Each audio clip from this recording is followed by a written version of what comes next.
है।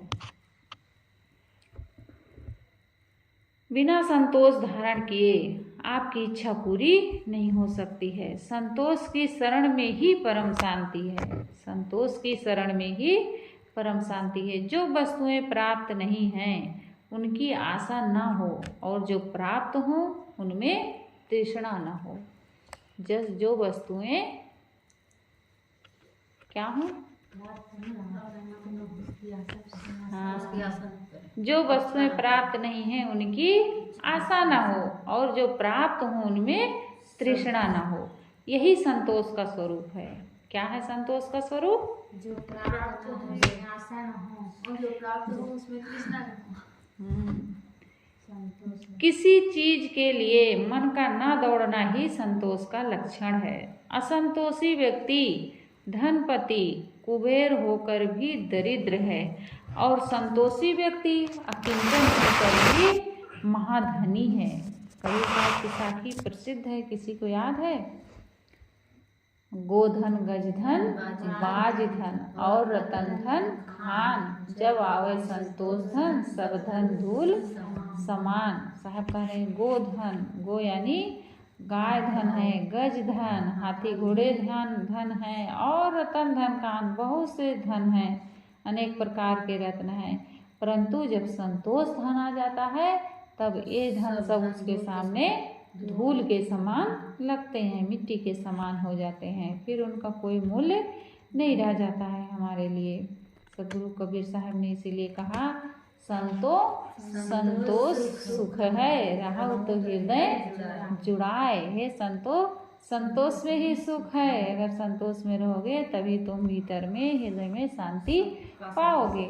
अगर असंतोष किए तो फिर जलते रहोगे और इच्छाओं के पीछे, कामनाओं के पीछे दौड़ते रहोगे। कभी तुम्हें शांति नहीं मिल सकती है। जितनी इच्छाओं की पूर्ति करते जाओगे उतनी ही इच्छाएं बढ़ती जाएंगी, कामनाएं बढ़ती जाएंगी, और तुम उनमें उलझ करके मर जाओगे। कभी संतोष मिलने वाला नहीं है। एक कहानी साहब लोग कहते रहते हैं कि एक भिखारी एक राजा के यहाँ गया तो पात्र लेकर बैठ गया। राजा के यहाँ भोज चल रहा था, सब भोजन के लिए आते थे, भोजन करते थे, खूब खाते थे, बहुत सारे पकवान बने थे, सब चले जाते थे भोजन कर करके। तो वो भिखारी गया, उसको भी भोजन कराया गया, उसको भी दिया गया भोजन। अब उसका वो पात्र ही न भरे, बहुत सारा ला के व्यंजन उसमें डाल दिया, भरा ही नहीं। तो उसका जो मंत्री था राजा के पास गया और बताया कि एक भिखारी आया है, उसको देते जा रहे हैं, उसका पात्र भर ही नहीं रहा, सब भर भर के ले जा रहे हैं, सबका भर जाता, उसका भरता ही नहीं है। तो राजा ने कहा कि ले जाओ, जितना कोष से का धन है सब भर दो उसके पात्र में। सब लेके गए, भर दे, उसका पात्र ही नहीं भरा। तो राजा खुद गए, उठ के देखे, कहे तो नहीं भर रहा है। अब इतने बड़े राजा, अब उनके यहाँ से कोई खाली लौट जाए ये भी ठीक नहीं है। राजा कहे जितना कोष में धन है, सोना चांदी रत्न, उसको हीरे जवाहरात लाओ, सब भर दो। सब ले करके आए, कहीं इसको कोई कमी नहीं रहना चाहिए। लाए, उससे भी नहीं भरा उसका पात्र। तो कहे कि राजा हाथ जोड़ करके बैठ गया। कहा भगवान आप बता दीजिए आप कौन हैं? तो मैं आपका पात्र थक गया भरते भरते, मेरा कोष खाली हो गया, लेकिन वो नहीं भरा, क्या कारण है? भिखारी ने कहा राजन, ये मनुष्य की खोपड़ी है। जो पात्र रखा था वो मनुष्य की खोपड़ी थी, जाते जाते कहीं शमशान में मिली, उनके पैर में ठुकराई और उसको लेकर के चले गए संत वहाँ। तो कहा कि राजन ये मनुष्य की खोपड़ी है, ये कभी भरती नहीं है। तो ये जो मनुष्य की खोपड़ी है ये कभी भरती नहीं है। जितना ही इसको देते जाओगे भोग, उतना ही ये और की चाहना में दौड़ता रहेगा, पागल हो जाता है। कितना मिल जाए, कितना मिल जाए, और उस कितना बटोरने में हाय हाय करके इस संसार से चला जाता है, लेकिन उसकी पूर्ति नहीं होती। सदगुरु कबीर साहब कहे हा हा हाय हाय में सब जग जाई, हत सोग सब माय समाई। हकरी सब बड़बड़ गए, हा हा मरु न खाहु पयो। कितना बढ़िया सदगुरु कबीर साहब कहते हैं, हा हा हाय हाय करके सारा संसार चला जाता है। बड़े बड़े राजे महाराजे हाय हाय करके चले गए, कितना राज्य जीत लूँ, कितना धन इकट्ठा कर लूँ, कितने मेरे पास मान सम्मान सब मिल जाए, कितना छत्रपति सम्राट बन जाऊँ। साहब कहते हैं हकर सब बड़बड़ गए हो, हा मारू ना काहू कहो। हाय हाय का रहस्य कोई नहीं जान पाया कि हमें कितना चाहिए और क्या चाहिए। कितना चाहिए मनुष्य को, कितना चाहिए? साईं इतना दीजिए जामे कुटुम समाए, मैं भी भूखा ना रहूं साधु न भूखा जाए। इतने की ही जरूरत है आदमी को कि उसका भी पेट भर जाए, और कोई संत फकीर आ जाए तो उनका भी पेट भर जाए, रहने के लिए छत मिल जाए, तन ढकने के लिए कपड़े मिल जाए, और दवाई ववाई के लिए थोड़ा पैसा हो जाए, बस और क्या चाहिए आदमी को। लेकिन पता नहीं कितना इकट्ठा करना चाहता है। 3.5 हाथ की ज़मीन उसको चाहिए मरने के बाद, और कितना चाहिए। लेकिन आदमी भिखारी बना रहता है, कितना उसको चाहिए। एक आदमी धन के लिए, ज़मीन के लिए गया, मुझे ज़मीन बिक रही थी तो कितनी ज़मीन चाहिए, तो बताया गया कि 100 रुपये घंटा है ज़मीन। 100 रुपये में जितनी दूर दौड़ लोगे 1 घंटे में, 1 घंटे में जितना दौड़ लोगे उतनी ज़मीन तुम्हारी 100 रुपये की होगी। अब वो बेचारा दौड़ा, ये तो बहुत दौड़ लिया, और दौड़ लेता हूँ, 100 रुपये घंटे इतनी सस्ती ज़मीन है, और दौड़ लेता हूँ और दौड़ लेता हूँ। अब वो भूखा प्यासा पूरा दिन दौड़ता रहा कि इतनी सस्ती ज़मीन मिल रही, और दौड़ लेता हूँ और दौड़ लेता हूँ। दौड़ते दौड़ते क्या हुआ, भूखा प्यासा एक जगह गिरा और बेहोश होकर के मर गया। लोगों ने उसको गड्ढा खोद के वहीं दफना दिया और कहा इसको इतनी ही ज़मीन की आवश्यकता थी, केवल मात्र 3.5 हाथ की। 3.5 हाथ का शरीर है, 3.5 हाथ की ज़मीन की इसको आवश्यकता थी, लेकिन ये हाय हाय करके पूरा दिन दौड़ता रहा। 1 घंटे में जितना दौड़ लेता उतनी उसके लिए बहुत थी, पर्याप्त थी, पता नहीं कितने पीढ़ी तक वो ज़मीन रहती। लेकिन ये जो खोपड़ी है इसमें संतोष होता उसमें तो संतोष ही नहीं, उसको तो और चाहिए और चाहिए। तो साहब कह रहे हैं कि संतोषी व्यक्ति अकिंचन होकर भी महाधनी है। जिसके पास संतोष है वो गरीब होकर के भी बहुत धनी है, क्योंकि उसके पास संतोष रूपी धन है। और जिसके पास संतोष नहीं है वह धनपति होकर भी वो दरिद्र है, कुबेर है, चाहे कुबेरपति हो फिर भी वो दरिद्र है। और संतोषी व्यक्ति गरीब होकर भी धनी है। गर्ज हो तिहकी नहीं दुख को जानि प्रवेश, नैराश्य वृत्ति निर्वाह ले तहाँ संतोष रहे। संसार के भोग दुखों से भरे हैं, ये जानकर विवेकवान उनकी इच्छा नहीं करते। गर्ज हो तिहकी नहीं दुख को जान प्रवेश, नैराश्य वृत्ति निर्वाह ले तहाँ संतोष रहे। संसार के भोग दुखों से भरे हैं, ये जानकर विवेकवान उनकी इच्छा नहीं करते। रहा शरीर निर्वाह, वे उसे अनासक्ति पूर्वक सहज ढंग से ग्रहण करते हैं। ऐसी स्थिति में ही संतोष का निवास होता है। 2 प्रकार का भोग होता है। 2 प्रकार का भोग कैसे होता है साध्या? 2 प्रकार का भोग, एक सुख का एक दुख का। अच्छा, दुख का भी भोग होता है, सुख का भी भोग होता है। पहली बार सुन रही हूँ कि 2 प्रकार के भोग होते हैं, सुख का भोग और दुख का भोग। अच्छा, सुख का भोग कैसे होता है? दुख का भोग तो चलो जान भी जाएंगे भाई, शरीर में कोई दुख पीड़ा हो गई, लेकिन सुख का भोग कैसे होता है? ज्यादा सुख में भी दुख हो जाते हैं ना, वो भी भोग है। ज्यादा हंसत वो दुख का कारण बन जाते हैं। अच्छा, ज्यादा खुशी भी होती तो 2 प्रकार का भोग होता है, एक तन का, दूसरा मन का। तन का भोग है खाना पीना, औषध वस्त्र आदि का उपयोग करना, श्वास लेना, सोना जागना आदि। और मन का भोग उसे कहते हैं जिसमें शरीर का कोई निर्वाह नहीं होता, अपितु केवल आदत बस मना कल्पित सुख के लिए उसको ग्रहण किया जाता है। जैसे नशा, नाच, रंग, मैथुन आदि। जहाँ मन के भोगों का सर्वथा त्याग है, अर्थात उसका राग है और न उपभोग, और शरीर निर्वाह अनासक्ति पूर्वक किया जाता है, वहीं संतोष विराजमान है। अनावश्यक का त्याग और आवश्यक का अनासक्ति पूर्वक उपभोग, यही संतोष का लक्षण है। क्या है संतोष का लक्षण?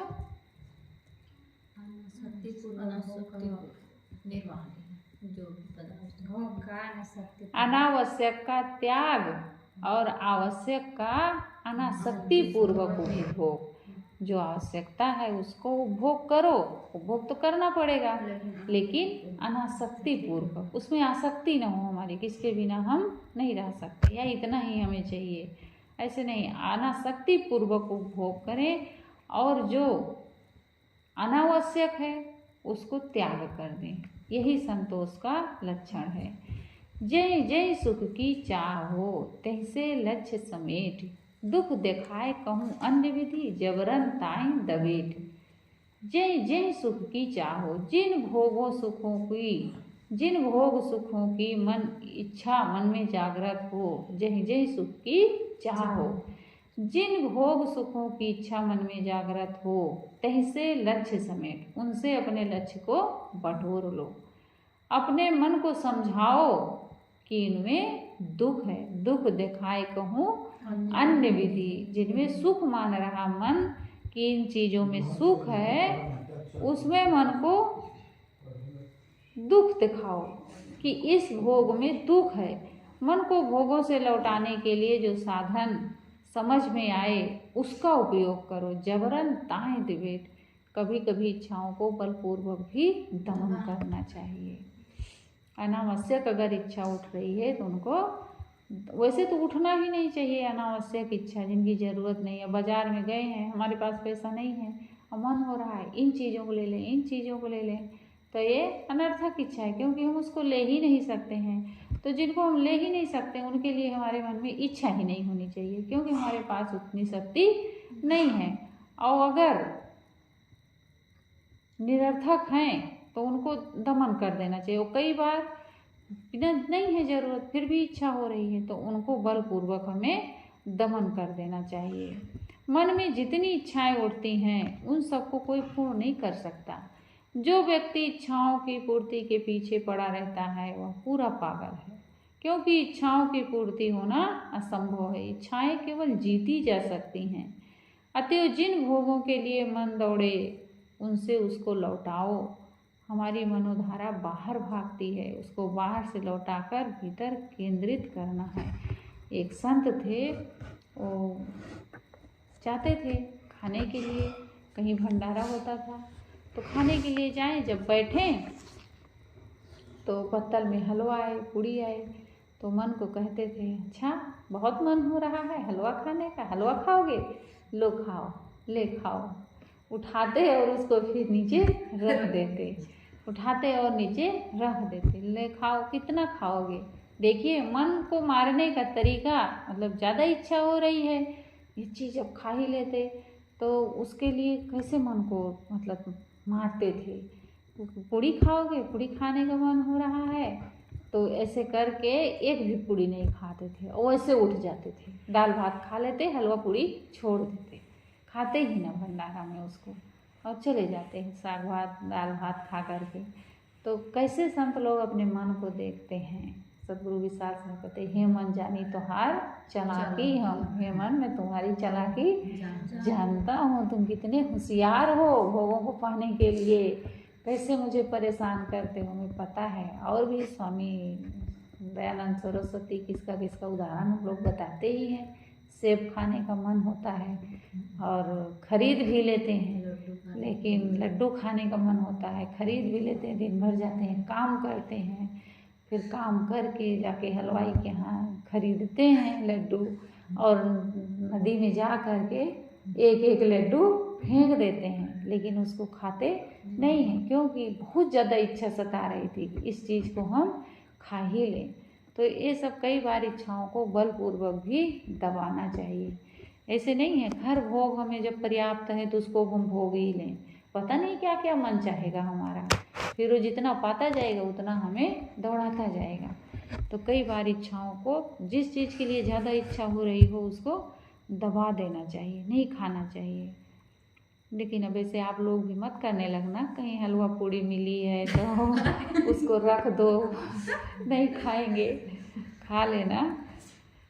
अब उनके जैसे नहीं करना है, अब उनका अपना अलग एक ढंग था, तो ठीक है सब कुछ खाना चाहिए लेकिन आसक्ति पूर्वक नहीं होना चाहिए कि अब हमें यही चीज़ मिलना चाहिए खाने के लिए, पहनने के लिए, कोई भी भोग की चीज़ें हैं। साधक जितना ही अपने मन को मारेगा उतना ही ऊंचाई पर चढ़ेगा, और जितना ही अपने मन को हर चीज़ देता रहेगा उतना ही त्याग के बिना कोई ऊंचाई पर चढ़ ही नहीं सकता है। जितना त्याग करता जाएगा, जितना अपने मन को देखता जाएगा उतना ही वो ऊंचाई पर चढ़ेगा, और जितना ही वो ग्रहण करना चाहेगा, पाना चाहेगा, हर चीज़ों के लिए ललचाता रहेगा देख देख करके, तो कभी न स्वयं भीतर में भी वो स्थिरता पा सकता है और बाहर तो फिर मिलना ही नहीं है। तो जिन भोगों के लिए मन दौड़े उनसे उसको लौटाओ। हमारी मनोधारा बाहर भागती है, उसको बाहर से लौटाकर भीतर केंद्रित करना है। मन केंद्रस्थ हुए बिना इच्छा रूपी दरिद्रता मिटेगी नहीं। भोगों को भोगने से दुख रूपी इच्छा पुनः बन जाएगी। ऐसा विचार रखने से मन भोगों की ओर नहीं दौड़ेगा। मूलकार कहते हैं कि मन को रोकने का अन्य प्रकार भी अपनाना चाहिए, जो अपनी सूझबूझ में हो, जैसे ग्रंथों का पठन करके, विवेक करके, किसी वैराग्यवान पुरुष का ध्यान करके इत्यादि। मन को रोकने के लिए क्या क्या अपनाना चाहिए? जो मतलब मन को रोकने के लिए जो भी सूझबूझ हो हमारे मन में कि इससे हमारा मन रुकेगा, उसी को करना चाहिए। ज़्यादा चंचल बन रहा है मन, बैठ करके जोर जोर से भजन ही गाना चाहिए, फिर उसमें मन लग जाता है। मन को रोकने के लिए मेहनत करनी पड़ती है, ऐसे कोई चीज़ नहीं हो जाता है जीवन में। हमें साधना करनी है, उन्नति पर चलना है, तो कुछ तो त्याग तपस्या करनी पड़ेगी। किसी भी पवित्र साधना से मन को एकाग्र करना चाहिए। कभी कभी मन को जबरदस्ती भी रोकना पड़ता है। यद्यपि कुछ मनोवैज्ञानिक तथा आज का बहुत बड़ा दल इसके विरुद्ध है। वो कहते हैं कि मन को किसी विषय में जबरदस्ती रोकने से उसका गहरा संस्कार और चेतन मन पर पड़ जाता है, जिसका मिट पाना कठिन हो जाता है। उपयुक्त तर्क सच होते हुए भी यह भी सत्य है कि मन की इच्छा के अनुसार भोगों को भोग लेने पर भी उनका संस्कार गहरा हो जाता है और वह शीघ्र नहीं मिटता। साधक को पहले तो अनेक बार मन को जबरदस्ती रोकना पड़ता है, फिर यदि साधक विवेकी है तो आगे चलकर उसका विवेक जितना जागृत होता जाएगा उसके मन के संस्कार धुलते जाएंगे, और कभी उसका ऐसा दिन आएगा कि जब उसे मन रोकना नहीं पड़ेगा, अपितु मन अपने लक्ष्य में स्वरूप ज्ञान में ही शांत रहेगा। साधारण मनुष्य बाजार में निकलता है, वह अनेकों की बहु बेटियों और धन दौलत को देखता है, उसका मन उन पर सब पर चलता है। यदि वह अपने मन को जबरदस्ती ना रोके तो 1 घंटे में वह पीटा जाए और कारावास का भागीदार हो। अतः पहले मन को जबरदस्ती भी रोकना पड़ता है, फिर धीरे धीरे वो अपने आप रुक जाता है। अंततः साधक की साधना तभी पूरी मानी जाती है जब उसे मन को रोकना ना पड़े। साधक की साधना कब पूरी होती है? जब उसे मन को रोकना ही ना पड़े। नहीं, उसका मन हो ही ना उस चीज़ के लिए, रोकना तो बड़ी दूर, मन में आए भी ना ऐसा विचार कि उसे रोकना पड़े, और वह अपने आप रुका हो। जब साधक तत्व विवेक से ओतप्रोत होता है तब उसकी दृष्टि में सारे भोग समुद्र की तरंगें के समान चंचल, क्षणभंगुर और स्वप्नवत प्रतीत होते हैं। अतएव उसको स्वाभाविक सबसे विरक्ति हो जाती है। ऐसी अवस्था में मन महान शांति को पाकर कृत हो जाता है। यही संतोष का उच्च उत्कर्ष है। ख्वाहिश सबही देत दुख, जहाँ तक निज से दूर, हादिल तजिए जान दुख, कम से कम में पूर। अपने से पृथक जितनी इच्छाएं हैं वे केवल दुख ही देती हैं। शरीर निर्वाह में भी अधिक संग्रह को दुखप्रद जानकर छोड़ दो और कम से कम में संतुष्ट हो। क्या कह रहे हैं साहब? ख्वाहिश सबही देत दुख। ख्वाहिश यानी इच्छाएं, अपने से पृथक जितनी इच्छाएं हैं वो देत दुख, वो केवल दुख देती हैं। जहाँ तक निज से दूर यानी अपने आप से पृथक ख्वाहिश इच्छाएं, जितनी इच्छाएं हैं अपने आप से अलग, वो सब केवल दुख देती हैं। फादिल तजिए जान दुख। शरीर निर्वाह में अधिक संग्रह को दुखप्रद जानकर छोड़ दो। अगर शरीर निर्वाह के लिए भी अधिक संग्रह है पास में, तो उनको भी फादिल जान करके उनको त्याग देना चाहिए। ये नहीं उनको हम बटोर के रखे ही रहें। अब साधुओं को तो बहुत सारा मिलता है। अब गुरुदेव जी को कितना चढ़ता है, कितना फल फूल, पहनने ओढ़ने सामग्री कितनी मिलती है। अब सब अगर गुरुदेव जी रख लेंगे तो मरेंगे कि जिएंगे? अब सब चाहते हैं कि हमारा दिया गुरुदेव जी खा ही लें। हम कहीं देख लेते हैं कि गुरुदेव जी उस चीज़ को उपयोग किए हैं, बड़े खुश हो जाते हैं, बड़े खुश होते हैं। हम ले गए थे और गुरुदेव जी इसको खाए, गुरुदेव जी इसको पहने, बड़े खुश होते हैं। और कहीं अपने सामने ही देख लेते हैं किसी को दे रहे हैं तो मन तुरंत टूट जाता है। हम दे थे लेकिन उसको फलाना को दे दिए। अरे तुम्हें चढ़ाना था भाई, तुम चढ़ा दिए। अब वो चीज़ उनकी हो गई, अब उनकी हो गई ना, अब तुम्हारी तो नहीं है, तुम्हें क्यों दुख लग रहा है? जब प्रभु को चढ़ा दिए तो वो चीज़ तो प्रभु की हो गई, तो फिर तुम्हें क्यों दुख लगता है उस चीज़ के लिए? या इसका मतलब तुम अभी भी उसको अपना मान के बैठे हो, उनको नहीं दिए हो उस चीज़ को, अभी वो तुम्हारे ही पास है। हो जब उनको दे दिए तब तो वो चीज़ उनकी हो गई। अब उसको चाहे रखें चाहे कुछ भी करें, तुमसे क्या मतलब है?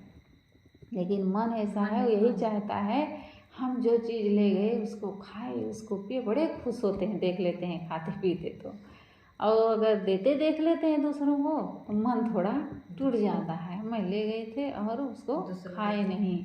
तो इतना उनको चढ़ाया जाता है, कितना खाएंगे, कितना पहनेंगे, सीमा होती है।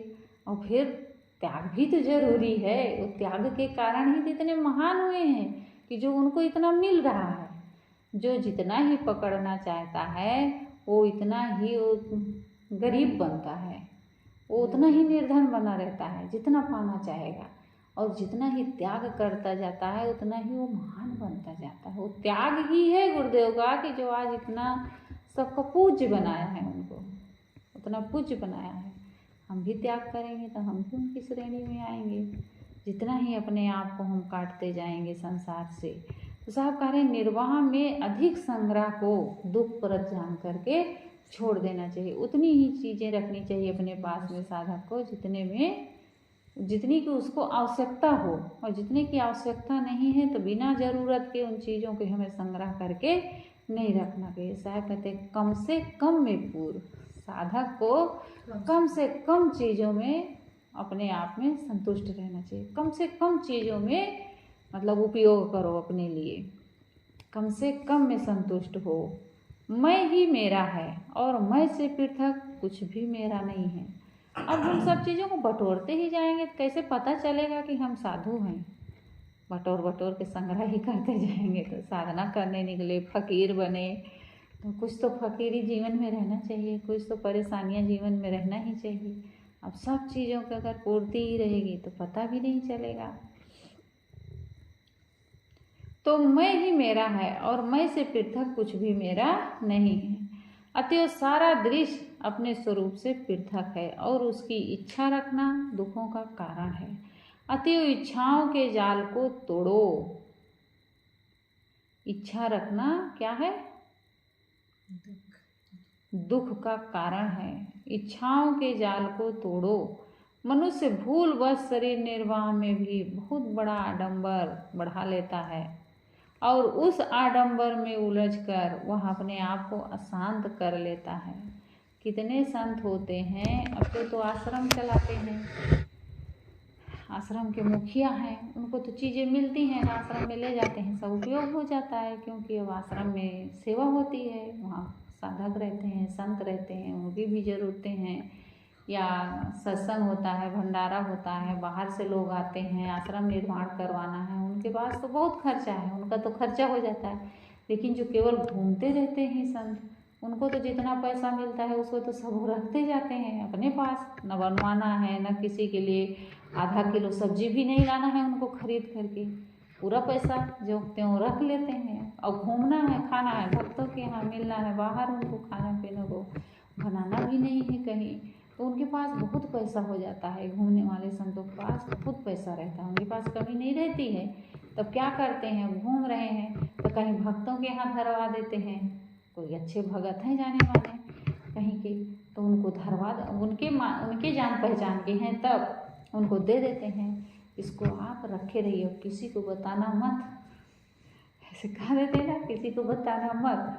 अब हुआ क्या, अपना कहीं शरीर छूट गया अचानक, अब वो पैसा बताना मत अपना तो चले गए दुनिया से, वो पैसा भी गया, कहीं परोपकार में नहीं लग पाता है। भगत मान लो अगर जाना माना अच्छा भगत है तो भंडारा वंडारा कर दिया उनके नाम से तो चलो अच्छा है, और नहीं किया तो फिर उसके पत्नी बच्चे उस पैसा को खाएंगे, क्या करेंगे भाई, उनको मिला है उतना पैसा, तो बताना मत कहे तो खाएंगे, अब क्या करेंगे, बताना मत, कोई जाने मत, क्योंकि सब संदेह करेंगे, पता नहीं कितना पैसा इनको दे गए हैं संत जी, तो ऐसे होता है।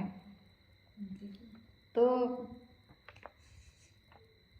साहब क्या कह रहे हैं कि अधिक धन, अधिक इच्छा रखना दुखों का कारण है, इच्छाओं के जाल को तोड़ना चाहिए। मनुष्य भूलवश शरीर निर्वाह में भी बहुत बड़ा आडंबर बढ़ा लेता है, और उस आडंबर में उलझकर वह अपने आप को अशांत कर लेता है। लोग 10-20 सूट रखना चाहते हैं, और इतना ही क्या, मन तो कहता है हजारों सूट हों, और ठंडी में तो स्वेटर 5-6 ही होना चाहिए। हाँ, जूता मोजा देखो तो 20 जोड़ी, जूती 2-2, 3-3, जूता चप्पल। भगत तो भगत, साधुओं के पास भी ऐसे रहता है, 1-2 नहीं रहता है, एक नहीं रहता है, उसमें काम चलाएं, कई जोड़ी रहता है। धीरे धीरे क्या होता है, कई लोगों को सड़ जाता है, जब निकालते हैं पहनने के लिए तो सड़ जाता है। आंचला कैमरी का मिला है, अब उसको रखे हैं, इतना नया नया बढ़िया, कैसे दें कैमरी आंचला किसी को, उसके लिए इतना लोग, इतना महंगा कपड़ा, इतना अच्छा कपड़ा वो कैमरी का दे भी नहीं सकते। अब नहीं दे रहे हैं, धारे हैं, जब निकालते हैं पहनने के लिए तो नीचे से फिर कटना शुरू हो जाता है, धीरे धीरे वो कट जाता है, रखे रखे वो सड़ जाता है जब पहनना शुरू करते हैं तो। अरे 2-4 बहुत है, जितना पाए वो पूरा बटोर के रखे, दे देना चाहिए किसी को, जिसको लगे कि हाँ भाई इनको नहीं मिलता है, इनको ज़रूरत है, निकाल के दे देना चाहिए। तो ना अपने काम आता है और ना दूसरों के काम आता है। साहब कह रहे हैं लोग 10-20 सूट रखना चाहते हैं, और इतना ही क्या, मन तो कहता है हजारों सूट हों, धन मकान वस्त्र भोजन किसी में भी अविवेकी मन संतुष्ट नहीं होता है। अतएव शांतु इच्छुक को चाहिए कि वह आडंबर में ना फंसे, अपने जीवन निर्वाह की वस्तुओं का जखीरा ना बटोरे, जितना बन सके सीमित कर रहे। त्याग में ही सुख है, संग्रह में सुख नहीं है। तृष्णा को तो नाम नहीं, आशा को क्या काम, अक्षय कोष संतोष गई, मिटे दरिद्र बेकाम। क्या कह रहे हैं साहब, तृष्णा को तो नाम नहीं, तृष्णा को तो नाम मात्र नहीं होना चाहिए, तृष्णा का नाम मात्र नहीं होना चाहिए। और किसी वस्तु की आशा करने की क्या आवश्यकता है, आशा को क्या काम, किसी भी चीज़ की आशा भी नहीं रखनी चाहिए, उसकी भी आवश्यकता नहीं है, और तृष्णा का तो नाम मात्र नहीं होना चाहिए। अक्षय कोष संतोष गए, संतोष क्या है, अक्षय खजाना है जो कभी मिटने वाला नहीं है। अक्षय यानी क्षय रहित है, उसका कभी क्षय नहीं होगा, उसका नाश कभी नहीं होगा। संतोष रूपी अक्षय खजाना मिल जाने पर लगी हुई निष्प्रयोजन मिटे दरिद्र बेकाम, दरिद्रता समाप्त हो जाती है। जिसको अक्षय संतोष यानी अक्षय खजाना मिल गया, संतोष का खजाना मिल गया, उसकी जो निष्प्रयोजन सारी दरिद्रता है वो समाप्त हो जाती है। पूर्ण संतोष आ जाने पर सदैव की दरिद्रता मिट जाती है। इसी जन्म नहीं, जन्म जन्मांतर की दरिद्रता फिर मिट जाती है जिसके पास पूर्ण रूप से संतोष आ जाता है। धन से दरिद्रता बढ़ती है, घटती नहीं। जितना ही धन मिलता है उतना ही अधिक पाने की इच्छा बढ़ती है। ऐसी स्थिति में आशा तृष्णा बढ़ जाने से मनुष्य दरिद्र ही बना रहता है। परंतु जब संतोष आता है तब आशा तृष्णा शून्य हो जाती है और मनुष्य सच्चे अर्थों में पूर्ण हो जाता है। कहाँ देह को भोग, परम भोग एक और है। जाके होत संयोग, नीरस लागत इंद्र पद। भर्तृहरि जी कहते हैं कहाँ देह को भोग, देह का भोग क्या है इस परम भोग के सामने। ये परम भोग क्या है? संतोष रूपी भोग। जो संतोष को खाने लगा उस देह के भोगों के लिए फिर ललायित नहीं रहेगा। परम भोग एक और है, एक परम भोग और है, वो शांति रूपी धन है, संतोष रूपी धन है, आत्म शांति रूपी धन है। वो भोग जो खा लिया उसके सामने देह के भोग जो हैं कोई काम के नहीं। कहाँ देह को भोग, ये देह का भोग किस काम के?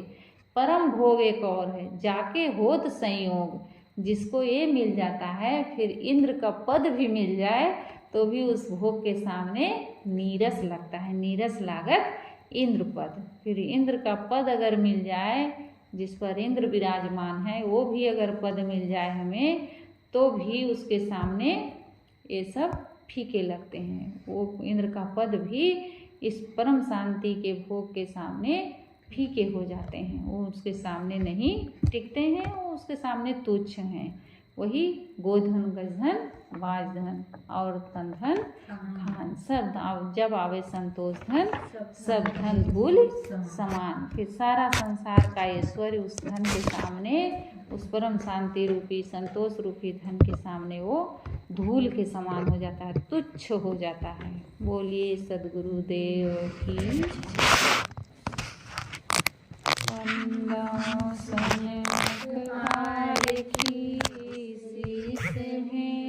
धरि हाथ वचन उचारो बंदगी, सत्य प्रेम की साहिब बंदगी, साहिब बंदगी साहिब। बोलिए सद्गुरुदेव की जय।